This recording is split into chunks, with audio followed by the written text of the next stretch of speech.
Luke Radowski of WeAreChange.org, and today we are joined by independent journalist Ford Fischer, who is in Paris, France. If you remember Ford, it was me, him, and also Emily Molly out there just 2 weeks ago in Paris during the mass riots, during the tear gas. Ford, you were very lucky with just not having your gas mask on. The place that we were at, that I was at, there was an explosion. There was bones and flesh everywhere. We're like, what the hell is going on here? And it's just an insane situation developing in Paris, but not only all of France, but all of the European Union. And we're going to talk about this and a huge developing protests that, of course, have been going on for what now, 15 weeks. So Ford, I mean, the last time since I've been there, what has changed on the ground? You covered a government building that was taken over by the Yellow Vests, that they made a homeless shelter. Tell us more about this and everything else that happened since we were there on the ground with you.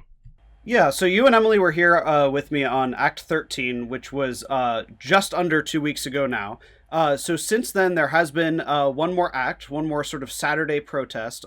These things have generally been happening on weekends. So there was a big Saturday protest that was mostly peaceful, or more peaceful than 13 was, until it got to Invalides, which is basically this giant field that it kind of spontaneously broke into very intense fighting. For about a half hour, it was worse than anything on week 13.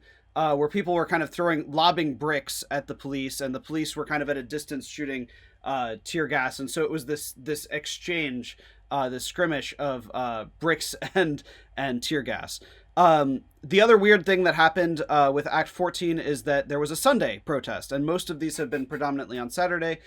They had a gathering at Les Républiques, which is kind of this park in the city that basically got surrounded and closed in on by police. They used this technique to kind of kettle, but not for the sake of arresting, but kettling people down so that they would either be forced to leave and not be allowed back into the protest, or eventually be pushed into the metro stop, where they were basically making the protesters metro away, and that was their way of closing it out. So that was the weekend of 14. But the thing you were mentioning was that, yes, there was this interesting story that I kind of found, that there was a group that's existed for 20 years that call themselves, and I'm going to destroy the pronunciation of this, but Droit au Logement, which means right to housing. And this group has kind of taken up the Yellow Vest aesthetic. So now they are Yellow Vests, and the Yellow Vests are working with them. And basically they are frustrated because France has this phone number that you're supposed to be able to call that would enable a person to get social housing assistance. If you have some kind of a social crisis, such as homelessness or food insecurity, you're supposed to be able to call the number, and it will give you advice on how to get your social housing and make sure that you have a place to sleep at night. Macron said he'd fix it. It's still not working 2 years later. So these individuals basically took over a government gymnasium. And it is in a very elite upper class neighborhood, not far from the presidential palace. And basically these people took it over. And to be clear, this is basically a government run gym. It's a fitness center. The Yellow Vests took it over, and for now 3.5 weeks have been housing 150 homeless families in the gym. People are sleeping there with women, babies, and men.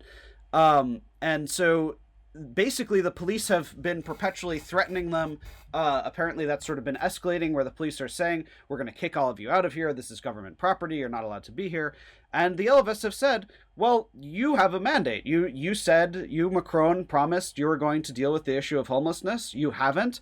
And so until you find a way to house these people, until these people have an alternative, no, we're not going to let you kick them out onto the street. And to my knowledge so far, there hasn't been arrests or force, but it's kind of a standoff or an occupation, if you will, that the government is not happy about.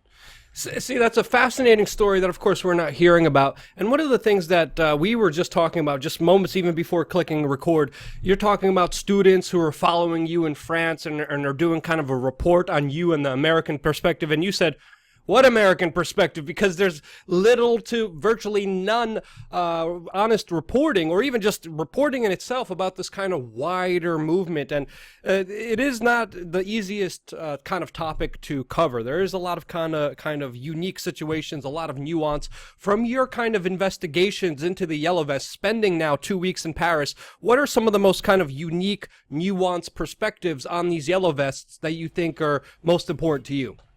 Yeah, so I mean, I think the biggest thing, and I've actually dissected this yesterday with a journalist who works for Vice and In These Times and International Business Times. So I sat down and did an interview with a U.S.-France dual citizen journalist. So he really provided a good France and America perspective on the situation. And what he was describing is, yeah, that it is a really, really big set of different political factions. It really is rooted in working class, in labor. It holds a lot of values that in the American perspective might be considered left-wing, but it really has drawn in right-wing people from the sort of working class mentality. And what he was describing is he used one word that described it really well. I hadn't sort of heard it described this way until this. He kept saying, it's messy. A lot of the strife, a lot of the difficulty reporting on it, and even a lot of the infighting in the Yellow Vests is a natural consequence of having such a wide movement with so many different people. Things get messy. So there's disagreement over things like, should France leave the EU? There's disagreement over some of these kind of questions about different nationalistic elements, about migration, for example. Different people have sort of different positions. And then on the issue of basically should capitalism exist or not. Many of the people there are straight up socialists, and some of them in the American perspective might be considered sort of populist capitalists. Some of them might be considered more like democratic socialists, Bernie Sanders types. So there is a lot of strife over what exactly is it that they're jointly fighting for. The issues of agreement are they want a higher minimum wage. Right now the minimum wage is equivalent to about 8 or 9 euros, and they would like to see it at about 12. They certainly want not there to be a fuel tax that would have a regressive effect against income. Of course, poorer people are spending more of their money driving to work, on fuel. Wages, fuel, and then generally they all support the idea of a referendum. They feel that Macron is basically in office because of the fact that Le Pen, his opponent, was so vastly unpopular. But on the other hand, that doesn't mean that Macron and his policies actually are popular. So what they are finding is that they feel that they would be best represented, that they would have the greatest deal of democracy, so to speak, if they'd be able to vote directly on policy. So what they universally demand is a referendum. What's in question is what exactly would it ask? And I'm told by this journalist who's been studying them for a long time that they are not entirely positive of what that would be, but they definitely would like to see a democratic shift toward referendum.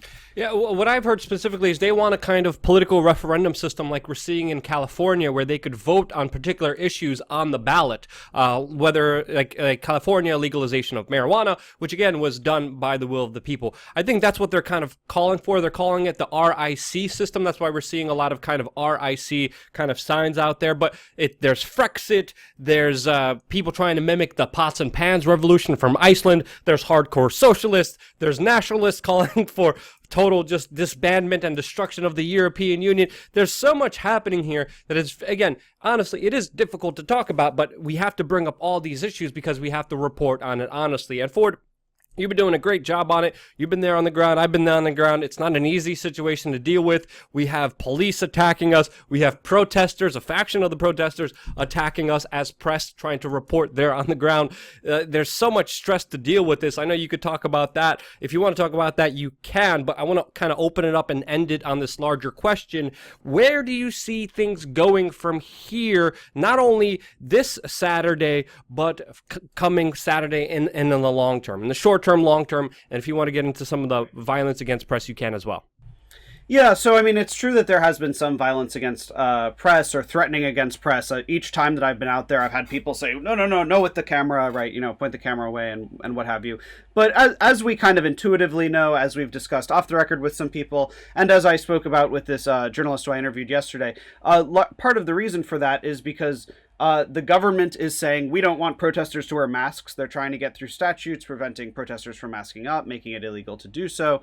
And then certain employers are firing people over their presence at protests like this. So the tactic of causing them to be unmasked, of causing them to be seen by cameras, is part of what the state wants. And while that's, of course, not the objective of independent journalists, that's why they're skeptical of any camera, particularly if they believe that it could be mainstream media. So clarifying, no, I'm foreign press and I'm independent press. I get a lot more thumbs up once they understand that I'm American independent media as opposed to potentially French media or anything like that. And that's why we made those signs on our back. Do you still have the signs that we put on our back? I do still have that sign, and I've been wearing it on my front, actually. Yeah. We were like, we're Francais, American, independent, no beat up, please. Right, people are literally walking around with cell phones watching BMTV during the riots and chaos, looking for the cameraman, because BMTV is their kind of CNN of France. And we have to admit here, the mainstream media has been viciously, verbally violently, of course, attacking the Yellow Vest and really just using really underhanded tactics, really shameful tactics, attacking this larger movement. And also, it's important to note, not only are people getting fired from companies, Amazon has fired people for supporting the Yellow Vest, even publicly on Twitter. So that's another important aspect here. It's not just the big violent aspect. There's a lot of peaceful people. There's a lot of people trying to keep the peace, trying to protect both the police and the protesters. A lot of street medics that do incredible work, very important work, on an issue that, again, no one's talking about. So then just back at you. Sorry to cut you off there, Ford. Short-term and long-term projections and anything else you want to say. Well, so tomorrow is going to be their Act 15. It's not exactly clear to me what's going to happen. They have an especially long route planned, right? So they at least have an ambitious goal about how far they're going to physically move. So I'll be interested to see how they do as far as crowd endurance. It seems like they certainly cover a lot of ground generally. In the last 2 times that I've been here, I walked 11 miles on the Saturday that you were here, and actually 13 miles last Saturday. So it wouldn't surprise me if, again, they cover a lot of physical space throughout Paris, and that's something that seems to be very important to them, to really have their presence felt in different new areas of Paris and sort of cover the entire city, so to speak, with their presence at some point. So that's tomorrow. But generally speaking, I have asked the same question that you just asked me to a few different people. I've generally seen that the opinion seems to be that the movement is slightly losing numbers in terms of the number of people who are coming out, and that it's getting slightly less violent.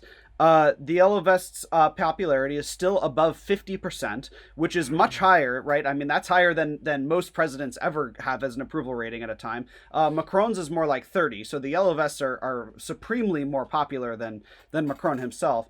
Macron has started to do this thing called the Big Debate, which is his idea where basically he goes out and speaks for hours and theoretically is debating with people on the issues. But what I'm told is that there's frustration over the idea that there's no actual mechanism that would lead the consequences of that debate to turn into policy. So if Macron gets his ass handed to him, so to speak, in a debate against Yellow Vests and what they want, there's no actual formal structure that turns that into policy change. And so as much as the movement may be slowly waning, it seems like most of them say, we're not going to give up on this until we actually get the things we want. So it seems like there's going to have to be some kind of a referendum. There's going to have to be further changes made, or there could end up being a drastic electoral change in 2022, right? If people feel like they haven't been served by that time, I heard somebody speculate today that it's not unlikely that Marine Le Pen could be elected, just based purely on frustration with Macron. That some people on the left are just so frustrated that they would say to hell with it and just vote for Le Pen, who conventional wisdom would tell you that they would not like. So it could go any number of directions. I've seen plans as far out as Act 20. I've seen specific plans on how they plan to address Act 20. So at least for the next 6 weeks, they're certainly going to be doing this. I could probably guess that it will go on for longer. Yeah, I'm hearing that they're calling for a huge national gathering coming up soon, just in a few weeks, which of course I think I'm going to plan on being there. But as you were saying, it's not only physically enduring, which you're describing, being out there, but also mentally. I'm still shell-shocked from everything that happened. I honestly just need a break from it because it is very, very, very detrimental to a lot of different health aspects that you're dealing with. So I commend you for being out there, Ford. We're going to be out there, of course, later. Be safe, be smart. And again, there's so much things to talk about. I still just want to talk about one more thing, because the conditions that created these yellow vests have not gone anywhere. They are deep woven. They are like fault lines waiting to create a major earthquake. They are not going away anytime soon. And whether the yellow vests falter or get lower numbers or higher numbers or come back or don't come back, you could see that the yellow vests are an epitome of the larger kind of dissatisfaction worldwide towards the more unrest that we are going to under these kind of systemic systems and problems that we are all becoming too prevalent to ignore. Ford, once again, that's just my take on it. Really appreciate your work. I'm going to be following closely on your YouTube channel and your Facebook. I'm going to post a link in the description below so people could watch you live during the action. Appreciate you very much. Stay safe out there. And thank you, everyone, for watching and supporting real independent media. If it wasn't for you guys supporting, voting, donating with your dollars, with your clicks, with your attention, I wouldn't be here, Ford wouldn't be here, and independent media wouldn't be here. And that's why, thank you guys from the bottom of my heart. I love you. Stay tuned for more here on youtube.com/we are change.